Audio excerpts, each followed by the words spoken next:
So if you take a normal phone and supersize everything, you get this. The Tank 4 Pro. It has a supersized 11,600 mAh battery, which is bigger than the battery on Samsung's S25 Ultra and the iPhone 17 Pro Max combined, and you can charge that battery with the supersized 120-watt power brick that comes in the box. It has a supersized and extra bright camping lamp on the back of the phone, and last but absolutely not least, you can supersize the already large 6.73-inch display by using the Tank's built-in 720p projector. Are any of these things needed by the average human being living their average day-to-day life? No. But is it cool?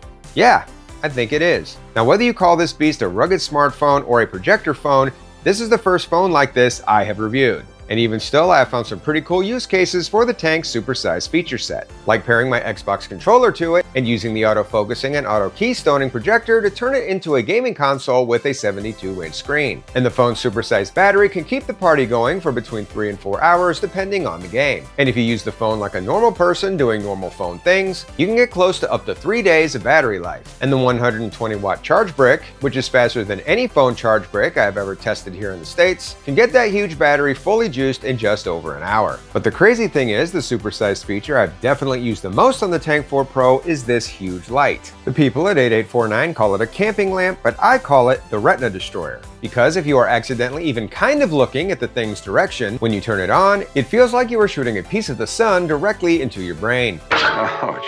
But whether I've used this light to find an earbud I've dropped under my bed, or gone looking for strange sounds in the backyard at night, the light has come in surprisingly clutch. Now, size isn't everything, and the Tank prioritizes some less size-related things as well. Despite the thing having fans and vents for keeping the projector cool, it somehow still has an IP68 water and dust protection rating. And further protection is offered with the pre-installed screen protector, and included in the box replacement screen protector, and the included silicone case is robust and should give excellent protection for most drops and tumbles.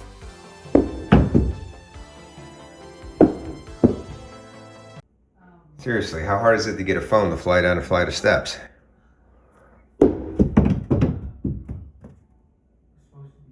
There we go. Seriously, when I threw this thing down my steps, I was actually more worried about the phone damaging my walls than I was the phone taking damage. My only issue with the case is it's not super easy to take off, and leaving it on does add some noticeable bulk to what is already a very bulky phone. More on that later. Can't wait.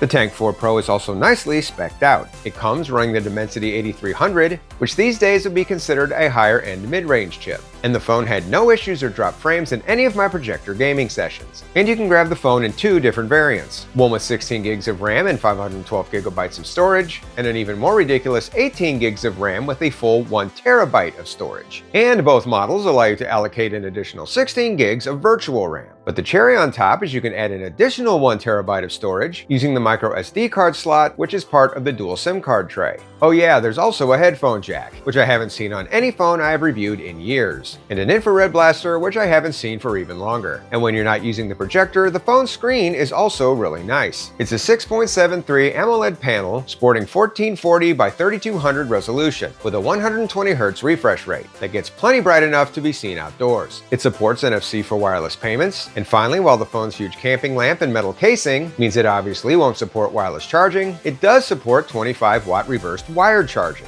So you can use the thing as a power bank for your other mobile devices. And because it's a USB 3 port, you can connect the phone to an external monitor, in case you want to make use of a bigger screen in a room that's a little too bright for the projector. So far the Tank 4 is probably sounding pretty great, and you would be right to wonder, so what's the catch? And the first catch is probably one you figured out already. In order to get this phone's many supersized features, you also need a supersized phone. The Tank weighs in at 530 grams, which for the Imperial Math Impaired is over 1.1 pounds, which is well over double the poundage of my folding Z Fold 7. And while some of that weight comes from the phone's diagonal footprint, it's mostly coming from the phone's thickness and rugged metal and rubber build materials. It will fit in a deeper non-skinny jeans pocket, but it's not exactly the most comfortable thing to keep in your pants.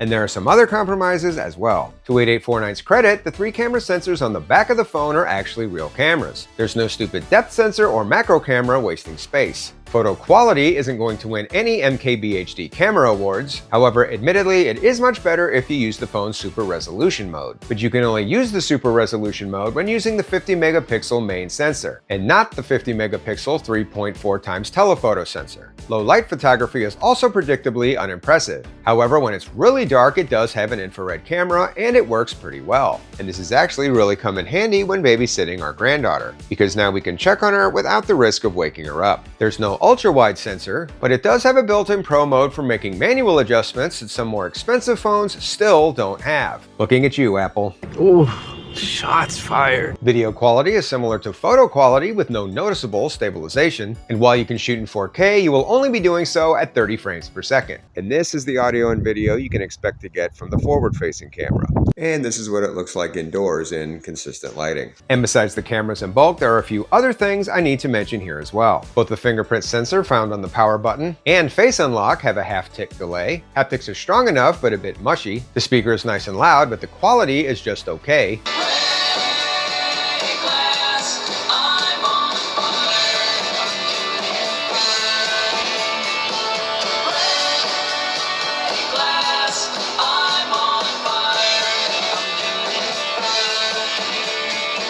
The phone is currently running a very bare-bones version of Android 15, with a promise of 3 years of software updates, which isn't terrible but also not great, although I do need to mention there's a toolbox which does contain some potentially useful apps, including a warning simulator should you ever find yourself on the side of the road, which almost makes up for the seeming lack of an always-on display and a screensaver that only activates when charging. The phone will work on some but not all carriers here in the States, and I can personally confirm the phone does seem to work fine on T-Mobile, even though I occasionally get this rather annoying message. And finally, because of the phone's unique form factor, not all smartphone accessories will work with it. So this is the point in the review where I'm supposed to say the Tank 4 Pro isn't for everybody. And yeah, it's not.